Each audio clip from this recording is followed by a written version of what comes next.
Sister's boyfriend made inappropriate advances towards me, so I kicked them both out, and now she wants me to help her with her pregnancy. I, 27F, moved to the US almost 7 years ago. I have 2 half-sisters from my father's side, all from different women. We used to be very close, and despite both of them being illegitimate, I shared with them part of what little inheritance I got from my grandparents. They never recognized them and left them nothing. 2 years ago my sisters also moved to the US. The middle sister, 28, let's call her Mary, got a company to host her with a work visa. The eldest 30, Karen, not her real name, got a student visa and moved in with me since I was already working and earning a good salary. The arrangement was that I would pay bills, she would get a job at the university since she's not allowed to work outside, and that was her spending money. I would cover all bills and food. The only thing I asked was to help with some minor chores. I have a dog and a cat, and I told her she had no responsibility while she had school and work. It was fine, since I work from home, and I have a stepfamily that helped me maintaining my home, mostly because I'm the free babysitter for them. Pretty sweet deal for a student, right? Well, apparently that wasn't enough. While she was in school, Karen met Ken. I knew Ken from the time I went to university. He's a creep, but I thought harmless. Karen was head over heels for him. I warned her Ken had a bad reputation at the university, but she didn't care. She's a big girl, so I let it be, with the only condition that Ken was not allowed in my place. COVID hits, and my hours were cut. Karen's school goes on pause and she loses her campus job. Because of all of this, we moved into a small apartment. I took a second job, and did some freelance on the side. Needless to say, I had no personal life. I am dating someone, but he was also swamped with work and bills, so we barely met each other. During this time, Ann and Ken apparently got closer and he began to appear in the apartment. Karen was not part of my lease, but my landlord was very understanding. Ken began making really inappropriate comments about me. I am not a beauty queen, I just look a bit exotic, as Ken put it. I'm mixed race from the Caribbean, so I have a bit of everything and somehow it all shows. Karen looks more like our father, he was of European descent. In all honesty, Karen is more attractive. I only look foreign in this little Intermountain region city. Ken would go out of his way to touch me and was just invasive. I managed to just keep in my room when he was around or use the excuse that my pets needed a walk. I didn't know exactly why, but Karen kept pushing for me to spend time on my own with Ken. It will be good for you to bond with your future brother-in-law. They had only been dating 7 months at this point. Whatever, I didn't care. I found excuses to avoid it. November 2020 I got a better position at my main career job, so I was able to quit my second job and have more me time. I reconnected with friends and one of them asked me if I was okay. I asked why and he told me Ken had been saying he was very close to getting me for personal time. I was not okay with that idea. And I very loudly said I'd rather be hit by a train than doing anything with Ken. Since I'm in a small city in the Intermountain region, the kind that most people in the same area knows each other, a lot of people had text messages or creepy stories to tell me. That was it for me. I went home and demanded an explanation. They didn't deny it. Ken even said Karen had said it was fine and I was doing them a solid as her sister, since he had a fantasy he wanted to go for. I told them both they were disgusting and that Ken had to leave or I would be calling the cops. Ken left with some insults sent my way, and Karen began telling me she didn't see the problem since my partner and I were on a break. We were not. I told her as not for her to sell around like property and that she had 2 weeks to find a place of her own. I was done with her. I called all my relatives, sent them copies of the text messages I was given, and no one in our family wanted anything to do with Karen. She moved in with Ken a few days later. It took me some effort, but I was able to get a restraining order for Ken. Couldn't get one for Karen.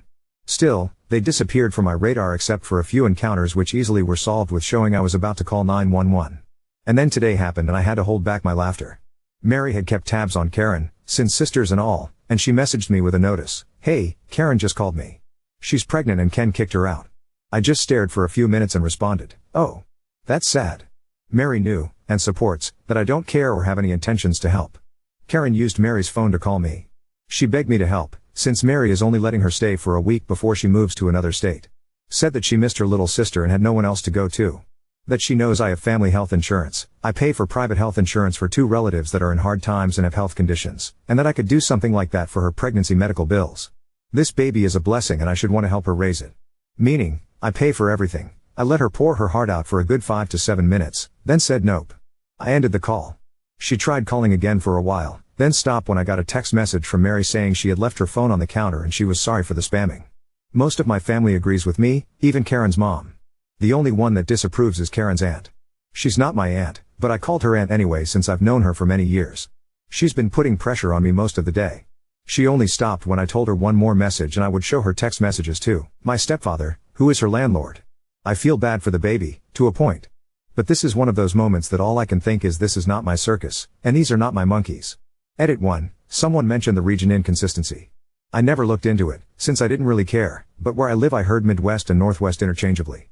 As far as I was concerned, it was the same thing. We don't have that type of regions in my country. So, I decided to Google while at work and found out neither is right. I live in the Intermountain region.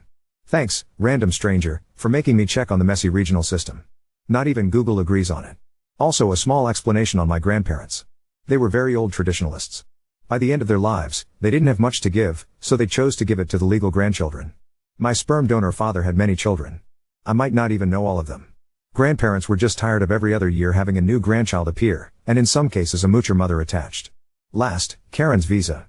She had an extension since COVID, but that is over. She's overstaying her visa. This is very common. I have relatives that do it. I don't agree, but I also had one foot in since my stepfather is American. Update 1. Mary called me this morning to have brunch and discuss things related to Karen. She told me she understood I don't want to be part of the mix, but she really wanted it to be discussed and after I can just walk out. I know Mary, and I know she's just trying to leave everything in order before she leaves the state. She's the peacekeeper of my siblings. I agreed on the condition that there was no way Karen would come home with me. Mary just said, if she tries to follow you, I'll drag her out myself. So I dressed up and off I went to brunch with my sisters. I'll skip the pleasantries and dumb friendly family look Karen attempted. Once we were done eating and just having coffee, Mary said all the cards on the table. She explained she couldn't take Karen with her out of state, because she's getting married to her longtime girlfriend and they can only afford a one-bedroom in her new city. She also said Karen was insane if she thought Mary would allow her to live with me, even if she had the power to make me take Karen back in. That Karen was lucky she even let her stay with her for this last few days. She told her the only reason we were doing this was because her mother had begged her to at least put Karen somewhere safe or find a solution for the pregnancy. So, she turned to me and asked me as the most stable economically if there was anything I would be willing to help with. I might be an asshole for this, feel free to roast me, but I basically said I would only give money for 3 things. 1. A termination and a hotel room while she heals from it. 2. A ticket back to home country so she can live with her mother or aunt, and get free health care. 3. A ticket to our eldest brother's home country so she can live with him because I know he will take her. I also said she had the option to put the baby up for adoption, but I would not be offering her a place to stay or a way to get medical care out of my pocket. I gave her some links to nonprofits she could use. Karen started crying, saying I was trying to take away her baby and being a bad sister. That a good sister would open up her home and help care for her baby. That I never deserved to have the money I have. Most of my money is from inheritance on my mother's side of the family, so not sure how she would have gotten anything. That I was spoiled by my mother because she had money. We did, because after our father left my mother and I with nothing, she made a company from scratch. She kept babbling and making a scene, then she said something that actually hurt me. You are just mad because you will never get pregnant. Yes, I happen to be infertile. No, I can't get treatment for it. It is what it is. I already accepted it, but it still hurts.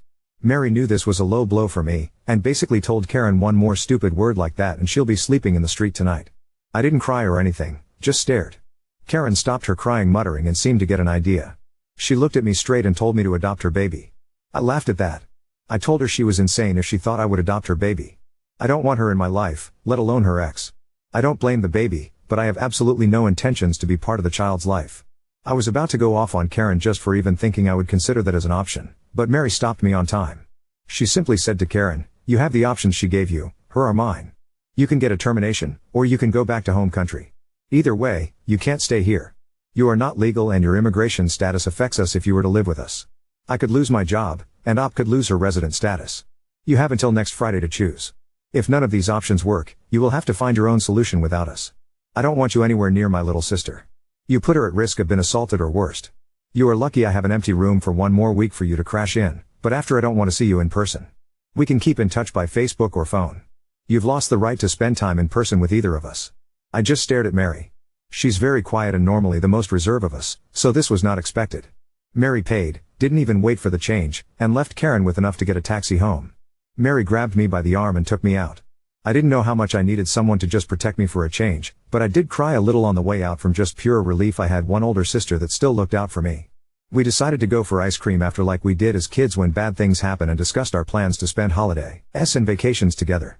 Mary's girlfriend also joined us for ice cream and the whole time she just made jokes about how sad she's going to be without her moving table. She's much taller than me and it's a running gag with us. Nothing too dramatic, thankfully. Mary and her girlfriend are going to come later for dinner with me. Depending how this mess ends I'll try to update, but at this point, I think it's pretty much done. Not sure if Karen will take any of the options we gave her or just do her own thing. Regardless, I have no intentions of putting my money for anything but what I said I would. And yes, Mary is my hero if anyone is curious.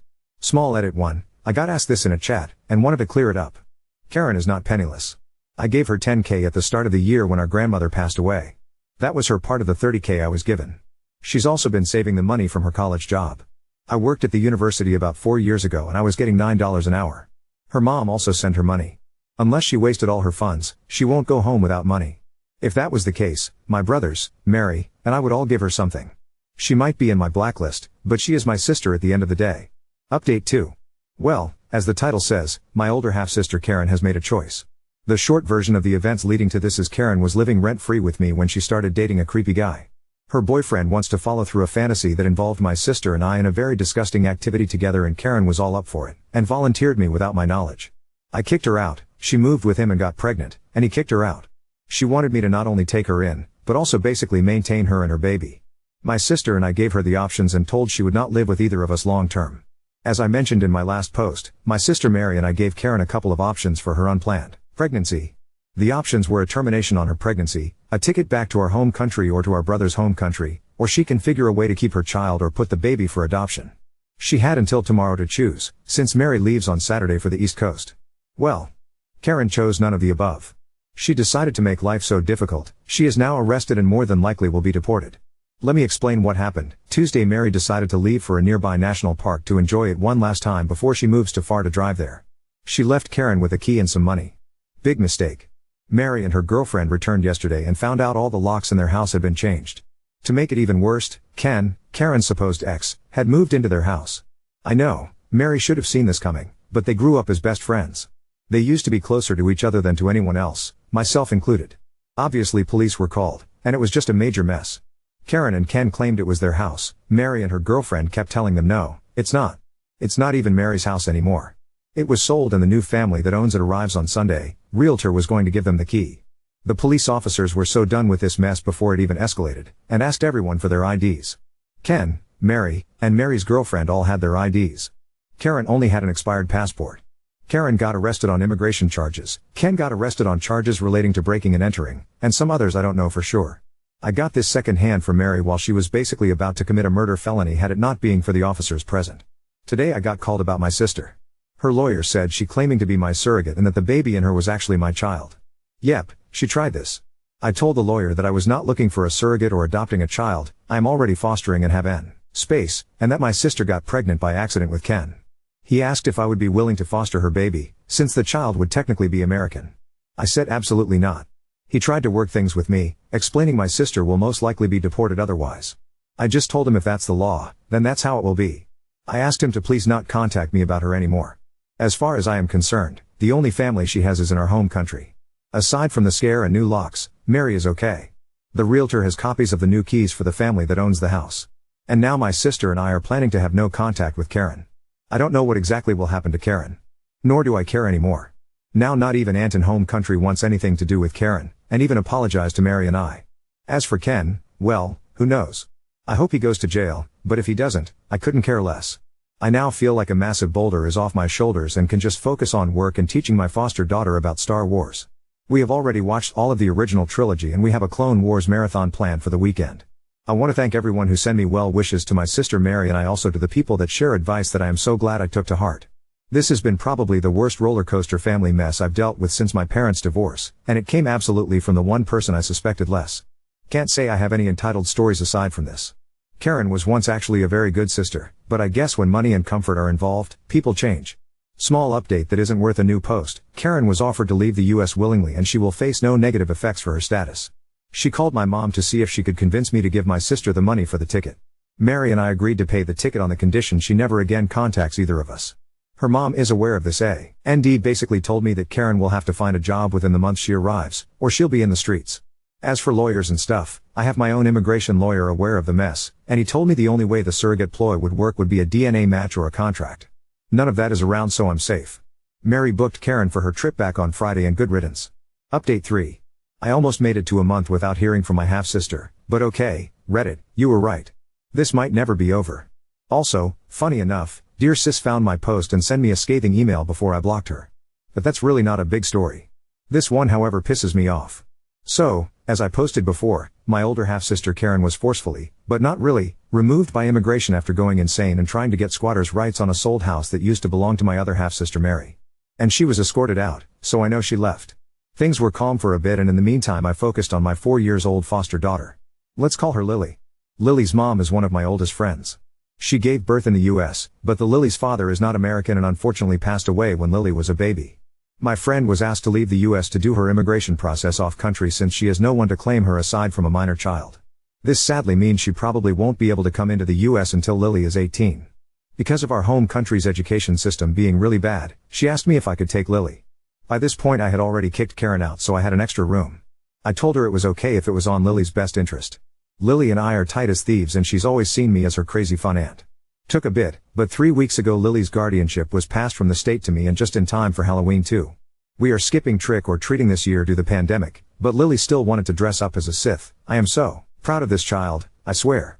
My mom was incredibly happy of having a foster grandkid, especially since Lily actually doesn't have any other grandparents, so she sent her some fairly fancy Star Wars props. Obviously we got her dressed up in her Sith outfit and had a mini photo session for grandma.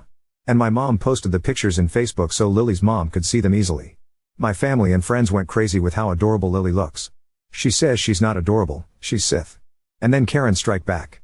Mom forgot or decided not to block Karen, and when my half-sister saw Lily's picture, she had some of her best hits such as, "My 4-year-old looks fat.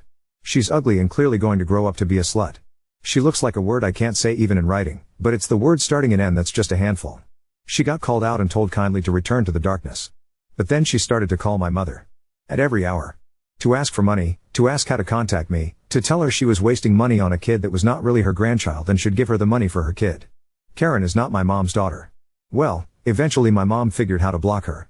And Karen got to me through a school friend. She sent, not one, not two, a 16 pages long list of demands or she will sue me. One was getting rid of my foster daughter so I could adopt her baby. Another was an apartment I share with my cousins left to us by our maternal grandmother. $500K. My dog and my cat.